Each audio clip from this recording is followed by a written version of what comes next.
Hello friends, welcome back to another video tutorial from NEET'S Liger channel. In this video we are going to talk about trick to learn Aschelminthus. So trick is हवन, HAWAN हवन।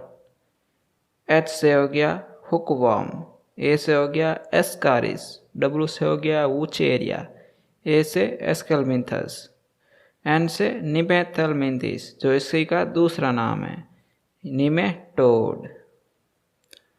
H से hookworm, A से एस्कारिस, W से वूचेरिया, A से Aschelminthes है, N से निमेथलमिंथिस या nematode. अगर ये वीडियो आपको पसंद आया है तो लाइक शेयर कर दीजिए। चैनल पर पहली बार आए हैं तो सब्सक्राइब करने के साथ साथ नोटिफिकेशन बेल दबाकर ऑल पर क्लिक करें। इसी तरह की वीडियो मैं आपके लिए बनाता रहूँगा। मैं मिलता हूँ आपसे किसी नई वीडियो में, तब तक के लिए जहाँ भी रहो मचाते रहो।